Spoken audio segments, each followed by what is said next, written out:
tôi cũng hy vọng là cái nghị quyết của đại hội sẽ đi vào thực tế cuộc sống của người dân rồi của hệ thống chính trị của phường. Nó là động lực để phát triển kinh tế xã hội, tạo những cái bước đột phá cho kinh tế của phường 3 phát triển, an ninh trật tự được giữ vững, kinh tế rồi đời sống của người dân thì được phát triển ấm no hạnh phúc. Và hy vọng là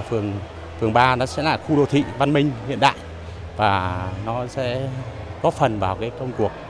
đổi mới của đất nước, đưa đất nước vào cái kỷ nguyên mới, kỷ nguyên sáng tạo, vươn mình cùng các cường quốc Nam châu. Thì tôi tin tưởng rằng là cán bộ đảng viên và dưới sự chỉ đạo của Ban Thường vụ, Ban chấp hành Đảng bộ cùng với chính quyền và nhân dân phường 3 Bảo Lộc cùng với nhân dân sẽ phát huy tinh thần đoàn kết, dân chủ, đổi mới, kỷ cương và sáng tạo để đưa phường 3 Bảo Lộc phát triển một cách toàn diện và bền vững, để nâng cao đời sống của bà con nhân dân về tinh thần và vật chất và đảm bảo an ninh quốc phòng, công tác xây dựng Đảng, xây dựng hệ thống chính trị vững mạnh. Và bên cạnh những kết quả đạt được, song vẫn còn những cái hạn chế khó khăn, đó là bà con nhân dân của phường 3 Bảo Lộc là rất lo lắng và chúng tôi cũng rất trăn trở về cái quyết định 866 của Thủ tướng Chính phủ đã ảnh hưởng đến đời sống kinh tế của nhân dân cũng như sự phát triển về kinh tế và xây dựng cái đô thị văn minh trên địa bàn của phường 3 Bảo Lộc chúng tôi. Thì qua đây thì tôi cũng thay mặt cho bà con nhân dân là đề nghị, kiến nghị với Đảng, Nhà nước là có những cái biện pháp để tháo gỡ và cần xác định, cần điều chỉnh lại cái quyết định 866 để cho bà con yên tâm lao động sản xuất và góp phần vào xây dựng đất nước, đưa đất nước vào kỷ nguyên mới, kỷ nguyên vươn mình của dân tộc. Thì tôi cũng rất là mong muốn là các đồng chí là lãnh đạo của phường 3 Bảo Lộc này là trong cái nhiệm kỳ 25-30 thì phát huy là hết cái nội lực, năng lực và cái sức trẻ của mình để phục vụ cho cái người dân ở cái phường 3 Bảo Lộc ngày càng được phát triển hơn và cuộc sống của người dân được tốt hơn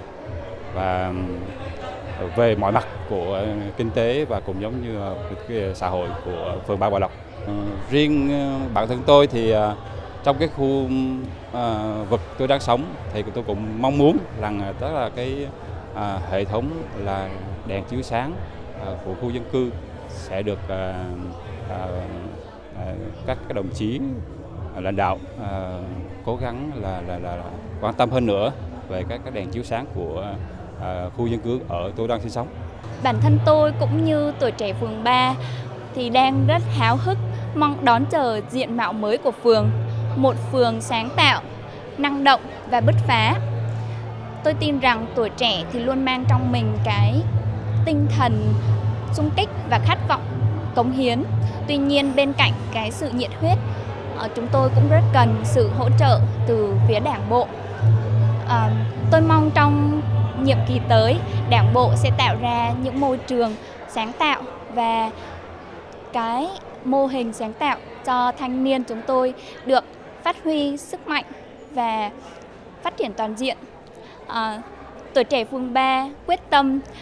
tiên phong đổi mới sáng tạo và hỗ trợ hết mình cùng với Đảng bộ và nhân dân địa phương trong kỷ nguyên mới của dân tộc, kỷ nguyên vươn mình.